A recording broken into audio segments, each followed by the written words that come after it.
మీ శ్రేయస్సు కోసం చేసే పూజలు, హోమాలు, యజ్ఞాలు ఇప్పుడు ఒక్క క్లిక్ దూరంలో వేదమందిర్.com. ఓం గం గణపతయే నమః. స్వర్ణలక్ష్మి నమస్తే అస్తు. పరబ్రహ్మ స్వరూపిణి రాజ్యం దేహి ధనం దేహి సర్వకామాంచ దేహి మే.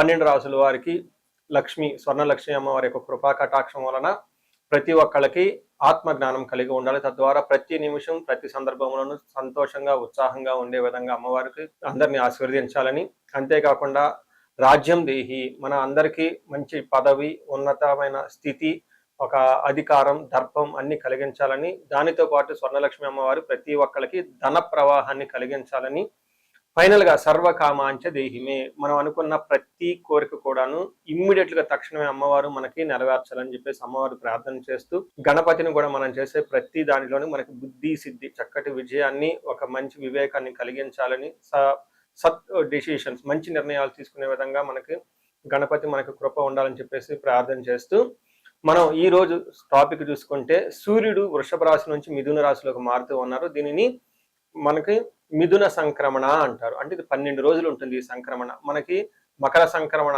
మకర రాశి ఎలానో ప్రతి నెల ఒక్కొక్క సంక్రమణ వస్తుంది. ఇప్పుడు రాబోయే సంక్రమణ మిథున సంక్రమణ అంటారు. ఇది 30 రోజులు ఉంటుంది. 15వ తారీఖు జూన్ నుంచి జూలై 15 వరకు ఉంటుంది. ఈ 15 రోజులు సూర్యుడు మిథున రాశిలో ఉండటం వలన ఏం జరుగుతుంది 12 రాశుల వారికి అని తెలుసుకున్నాం. అయితే ముఖ్యంగా సూర్యుడు మారటం వల్ల సూర్యుడు ఎలాంటి విషయాల్లో మనకి ప్రభావాన్ని చూపిస్తాడని తెలుసుకుందాం. సూర్యుడు వచ్చేటప్పటికి ముఖ్యంగా 8 రకాలైన అంశాలపైన ప్రభావాన్ని చూపుతూ ఉంటారు. ఒకటి, అందరూ బాగా గుర్తుపెట్టుకోవాల్సింది ఏంటంటే సూర్యుడు ఆత్మకారక అంటారు. అంటే మనకి సెల్ఫ్ కాన్ఫిడెన్స్, మనకి కావాలన్నా స్ట్రెంగ్త్, సోల్, ఆత్మబలం ఉండాలి కానీ సూర్యుడు చక్కగా ఉండాలి. కాబట్టి సూర్యుడు ఆత్మకారకుడు. అలానే రాజ్యకారకుడు, ఒక పదవి రావాలన్నా, గవర్నమెంట్ అథారిటీ, అడ్మినిస్ట్రేషన్ పవర్, వీటన్నీ రావాలన్నా కానీ సూర్యుడు మనకి స్ట్రాంగ్ గా ఉండాలి. అలానే పితృకారకుడు, father related elders, mentors, boss, వీళ్ళందరినీ కూడా మనకి సూర్యుడే రిప్రజెంటేషన్ చేస్తూ ఉంటారు. యశస్సు, కీర్తి ప్రతిష్టలు, గుర్తింపు, కొంతమందికి గుర్తింపు ఉంటుంది ఏ పని చేసినా, కొంతమందికి ఏ పని చేసినా గుర్తింపు అనేది ఉండదు. ఈ గుర్తింపు లేకపోవడం కూడా కారణం కూడా సూర్యుడు వాళ్ళ జాతకంలో సరిగ్గా లేకపోవడం అని గమనించుకోవాలి. పదవి, అధికారం అంటే మీకు ఒక స్టేటస్, అంటే ఒక లేబుల్, మేనేజర్ నుంచి హైయర్ మేనేజర్, వైస్ ప్రెసిడెంట్, ఇలా ఒక్కొక్క లెవెల్ బై లెవెల్ ఎదుగుతూ ఉంటారు. అలాంటి పదవి, పొజిషన్ మీకు రావడానికి కూడా కారణం సూర్యుడు అని తెలుసుకోవాలి. అంతేకాకుండా అధికారం, పవర్, లీడర్షిప్, కమాండింగ్ పవర్, మీరు ఒక పని చెప్తే ఎదుటి వాళ్ళు చేయగల సామర్థ్యం అంతా కూడాను సూర్యుడు మెట్టే మీ జాతకంలో డిసైడ్ అవుతూ ఉంటుంది. తేజస్సు, ఆరోగ్యం, మంచి గ్లోరీ ఉంటుంది, మీకు ఎనర్జీ ఉండాలి, బ్రిలియన్స్, చాలా చక్కగా మీ ఫేస్ అంతా ఎప్పుడు కలగా ఉత్సాహంగా ఉండాలి, దానికి కూడా కారకుడు సూర్యుడు. ముఖ్యంగా లాస్ట్ లో ఆరోగ్య ప్రదాత, సూర్యుడిని ఆరోగ్యం ఇచ్చే వాళ్ళు అంటారు. ఎవరి జాతకంలో అయితే సూర్యుడు సరిగా ఉండరో వాళ్ళకి అనారోగ్యంతో బాధపడుతూ ఉంటారు. ఎవరికైతే సూర్యుడు చాలా జాగ్రత్తగా ఉచ్చ స్థానంలో ఉంటారో చక్కగా వాళ్ళకి హెల్తీగా ఉంటారు, ఫిజికల్ గా చాలా స్ట్రాంగ్ గా ఉంటారు, ఒక పవర్ వాళ్ళలా ఉంటుంది అని తెలుసుకోవాలి. ఇలా 8 రకాలైన ముఖ్యమైన కారకాలు ప్రతి ఒక్కళ్ళ జీవితంలో సూర్యుడు అనేది ప్రభావాన్ని చూపిస్తూ ఉంటారు. అయితే ఈ సూర్యుడు మిథున రాశిలో ఉండటం వల్ల ఇందాక వరకు మనం చెప్పుకున్న విషయాల్లో కొందరికి అనుకూలంగా ఉంటుంది, కొందరికి ప్రతికూలంగా ఉంటుంది. ఏ రాశుల వాళ్ళకి అనుకూలంగా ఉంటుంది, ఏ రాశుల వాళ్ళకి ప్రతికూలంగా ఉంటుందో మనం చూద్దాం. ముందుగా మనం మేషరాశి చూస్తే, మేషరాశి వాళ్ళకి 3వ స్థానంలో సూర్యుడు ఉన్నాడని చెప్పుకోవాలి. ఎప్పుడైతే సూర్యుడు 3వ స్థానంలో వెళ్ళారో మేషరాశి వాళ్ళకి చాలా మంచి టైం వస్తుందని గమనించుకోవాలి. ఏ విధంగా అంటే మేషరాశి వాళ్ళు జనరల్ గా ఈ ఏలినాటి శని యొక్క ప్రభావంతో బిగినింగ్ ఫస్ట్ స్టేజ్ లో ఉండటంతో మీరు అన్ని జాబులో పోగొట్టుకోవటం, డబ్బు పోగొట్టుకోవటం, అన్ని పోగొట్టుకునే పరిస్థితిలో ఉంటారు. చాలా ఇబ్బంది పడే పరిస్థితుల్లో ఎక్కువగా మేషరాశి వాళ్ళు ఉన్నారు. అయితే వాళ్ళకి ఇంకా అంత సీరియస్ గా ఏలినాటి శని ప్రభావం పడలేదు, కానీ బట్ చూసుకుంటే వాళ్ళు ఆ పొజిషన్ లో ఉన్నారు. బట్ ఈ టైంలో సూర్యుడు మీకు అనుకూలంగా ఉన్నారు, ఒక మంచి టైం అని మీరు గమనించుకోవాలి. 3వ స్థానంలో సూర్యుడు ఉంటే చాలా చాలా ఏమంటారు, మీకున్న కమ్యూనికేషన్ స్కిల్స్, మీకున్న ఎబిలిటీస్, మీకున్న రిస్క్ టేకింగ్ ఎబిలిటీస్, తర్వాత షార్ట్ ట్రావెల్ చేయటము, కమ్యూనికేషన్, మీడియా, ఇలాంటి వాళ్ళకి చాలా అనుకూలంగా ఉంటుందని మీరు గమనించుకోవాలి. సో ఇందులో మనకి సంస్కృతంలో ఏం చెప్తారంటే 3వ స్థానంలో సూర్యుడు ఉండటం వల్ల ఏం చెప్తారు, ఆరోగ్య నిత్య సంతోషం, బంధుమిత్ర సమాగమ, అర్ధలాభ, పుత్ర సౌఖ్యం, ఇష్టసిద్ధి, తృతీయగే రవి అని చెప్తారు. అంటే 3వ స్థానంలో ఉంటే ఏమవుతుందంటే చాలా రకాల బెనిఫిట్లు ఉంటాయి. ఏమంటే ఫస్ట్ ఆరోగ్యం బాగుంటుంది, నిత్యం సంతోషంగా ఉంటారు, బంధువులతో కలుస్తుంటారు, మిత్రులతో కలుస్తూ ఉంటారు, వాళ్ళతో మంచి సమావేశాలు జరుపుకుంటూ ఉంటారు.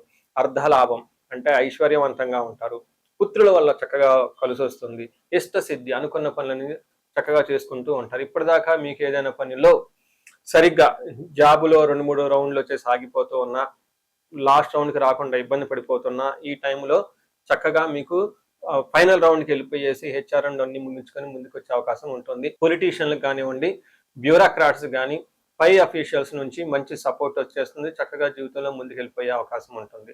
దీనితో పాటు అర్ధలాభం, ధనం విషయంలో ఇప్పటిదాకా మీకు ఎక్కడైనా ఇబ్బంది పడుతూ ఉంటే ధనం ఫ్లో వచ్చే అవకాశం ఉంటుంది. పుత్ర సౌఖ్యం, పిల్లల విషయంలో కూడాను చాలా చక్కగా ఉంటుంది. ఫాదర్ అండ్ సన్ ఇలా డ్యూవల్ మధ్య ఏమైనా ఇబ్బందులు ఉన్న, కమ్యూనికేషన్స్ ఉన్న, మనస్పర్ధలు ఉన్న ఈ టైంలో చక్కగా అన్ని పోయేసి పిల్లల ద్వారా మంచి శుభవార్తలు వినే అవకాశం ఎక్కువగా ఉంటుంది. వీళ్ళకి అకాడమిక్స్లో ర్యాంక్స్ రావటం కానివ్వండి, లేదంటే వాళ్ళు అనుకున్న విధంగా ప్రమోషన్స్ రావటం, ఇలాంటి విషయాలు వాళ్ళ లైఫ్లో ఇంపార్టెంట్ పనుల్లో అభివృద్ధి సాధించడం ద్వారా మీకు మంచి హ్యాపీ న్యూస్ వచ్చే అవకాశం ఎక్కువగా ఉంటుంది. ఇష్టసిద్ధి, మీరు ఇప్పటిదాకా ఏదైనా అనుకున్న పనుల్లో స్టాగ్నేటెడ్గా ఉండి లేకుంటే అన్ని వాయిదాలు పడుతూ ఉన్న పనులు కాస్త చక్కగా ఈ టైంలో జరిగి ముందుకెళ్ళిపోయే అవకాశం ఎక్కువ ఉందని గమనించుకోవాలి. ఇంకొక విషయంలో జాగ్రత్తగా ఉండవలసిన ఒక పాయింట్ ఏంటంటే ఫాదర్ విషయంలో కొంచెం జాగ్రత్తగా ఉండాలి. ప్లానెడ్గా లాంగ్ ట్రావెల్ చేస్తే బాగుంటుంది. సో ఇది మనకి ఈ మేషరాశి వాళ్ళకి సూర్యుడి వల్ల కలిగే చక్కటి ఒక పాజిటివ్ సైడ్. ఓకే, శుభ ఫలితాలు అని మనం చెప్పుకోవచ్చు. మనం పరిహారాలు చూసుకుంటే సూర్యుడికి కొన్ని పరిహారాలు అంతా మీరు చేసుకునే పరిహారాలు కొన్ని ఉంటాయి. కొన్ని వచ్చేటప్పటికి బ్రాహ్మణ పండితులతో చేయించుకోవడం చాలా ముఖ్యం. కొన్ని క్షేత్ర దర్శనాలు కూడా చేసుకోవడం చాలా చాలా ఇంపార్టెంట్. ముందు ముఖ్యంగా మీవంతా సెల్ఫ్ రెమెడీస్ అంటారు, మీరంతా స్వయంగా చేసుకునే పరిహారాలు కొన్ని ఉంటాయి. అందులో ముఖ్యంగా చూసుకుంటే సూర్య నమస్కారాలు చేయడం చాలా ఇంపార్టెంట్. సూర్య అష్టకం చదవటము లేదా ఆదిత్య హృదయ స్తోత్రం చదవటం కూడా చాలా ఇంపార్టెంట్. ఎప్పుడైతే ఆదిత్య ఉదయ స్తోత్రము, హనుమాన్ కార్యసిద్ధి మంత్ర రెండు కలిపి చదువుకలిపితే ఇంకా చాలా మంచి రిజల్ట్ ఉంటుంది. సో ఇక్కడ ఆదిత్య హృదయ స్తోత్రంతో పాటు హనుమాన్ చాలీసా కానీ, హనుమాన్ కార్యసిద్ధి మంత్రం కానీ చదువుకుంటే ఇంకా చక్కటి మంచి రిజల్ట్ వస్తుంది. సో ఇవన్నీ మీరు చేసుకునే మీ వరకు మీరు చేసుకోవచ్చు. ఇంకా టెంపుల్స్కి వెళ్ళేసి అక్కడ నవగ్రహాల చుట్టూ తిరిగి గోధుమలు కనుక దానం చేయగలిగితే, సద్బ్రాహ్మణులకి సత్పురుషులకి చేయగలిగితే ఇంకా మీకు చక్కటి మంచి రిజల్ట్ వస్తుందని గమనించుకోవాలి. సో అది మీ వరకు చేసుకోగలుగుతారు. మీ ద్వారా కాకుండా కొన్ని సమస్య తీవ్రంగా ఉంటే పండితులను కలిసి లేదంటే మా ద్వారా అపాయింట్మెంట్ తీసుకొని జాతక చక్రం కూడా చూపించుకొని చేపించుకోవడం చాలా ఉత్తమం. ఇందులో ముఖ్యంగా సూర్యుడికి సంపూర్ణమైన శాంతులు చేయాల్సి ఉంటుంది. గ్రహ శాంతి అంటారు. ఈ గ్రహ శాంతిలో సూర్యుడికి జపాలు, దానాలు, తర్పణాలు, హోమాలు ఇవన్నీ చేస్తూ ఉండాలి. వీటితో పాటుగా ఇంకా మీ యొక్క ఇండివిజువల్ జాతకం చూపించుకోవడం చాలా చాలా ముఖ్యం. ఎవరికైతే మీ యొక్క ఇండివిజువల్ లైఫ్లో మీకు ఏజ్ 35 to 45 మధ్యలో ఉండి 40 years ± ఉన్న వాళ్ళకి ఎక్కడైనా మీకు లైఫ్ స్టాగ్నేటెడ్ కనిపించింది, అప్పటిదాకా సక్సెస్ఫుల్ ట్రాక్ రికార్డు ఉండి ఇక్కడ ఎందుకో ఆగిపోయారు, గ్రోత్ లేదని మీకు అనిపిస్తే ఒక్కసారి కాల్ చేసి అపాయింట్మెంట్ తీసుకోండి, మీ జాతకం చెక్ చేసుకోండి. నేను 35 to 45 ఏజ్ గ్రూప్ రీసెర్చ్ గ్రూప్గా చేస్తూ ఉన్నాను. చాలా మంది పీపుల్ మిడ్ లైఫ్ క్రైసిస్ అని చెప్పేసి ఇక్కడ ఆగిపోతూ ఉంటారు. చాలా మందికి డైవర్స్ అవుతూ ఉంటుంది, సడన్గా కెరీర్లో బ్రేక్ వస్తూ ఉంటుంది. సో ఈ మిడ్ లైఫ్ క్రైసిస్ని మన ఆస్ట్రాలజీ, వేదిక్ ఆస్ట్రాలజీ ఎలా డీల్ చేస్తుంది, దాంట్లో ఏమేమి ఉంటాయి అని చెప్పి తెలుసుకోవచ్చు. ముఖ్యంగా జ్యోతిష శాస్త్రం ప్రకారం గ్రహ శాంతులు అని ఉంటాయి, గ్రహ దోషాలు అని ఉంటుంది. మీ యొక్క అంతర్దశలు దశలు తెలుసుకొని వీటిల్లో ఏదైనా ఒక గ్రహం దోషం ఉండటం అయితే మీరు స్టాగ్నేటెడ్ అయిపోతారు. దాన్ని ఎలా బయటకు రావాలని పరిహారాలు తెలుసుకోవాలి. వీటితో పాటుగా మీకు ఏమైనా శాపాలు ఉంటే, పితృశాపం, కాలసర్ప దోషము, ఇలా మాతృశాపం, స్త్రీ శాపం, ఏమైనా యాక్టివ్గా శాపాలు ఉన్నాయా, ఈ శాపాలు ఉండటం వల్ల కూడాను మీరు లైఫ్లో గ్రోత్ లేకుండా ఆగిపోయే అవకాశం ఉంటుంది. సో ఎవరికైనా సరే ఎలాంటి ప్రాబ్లం ఉన్నా, ధనానికి ఇబ్బంది పడిపోతూ ఉంటే స్వర్ణలక్ష్మి విశేష హోమం చేయించుకోండి. మీకు వీసా స్టాంపింగ్, H1B, లైక్ ఎక్కడన్నా ఉద్యోగంలో ఎక్కడన్నా బ్రేక్లు వచ్చి ఆగిపోతూ ఉన్నా, లేదంటే ఫైనల్ రౌండ్ దాకా వచ్చి మధ్యలో ఎక్కడన్నా ఆగిపోయినా కానీ మీకు ఇలాంటి వాళ్ళకు కూడాను మన్యు పాశుపత అభిషేకము, రుద్రాభిషేకం చేయించుకోవడం చాలా చాలా ఇంపార్టెంట్.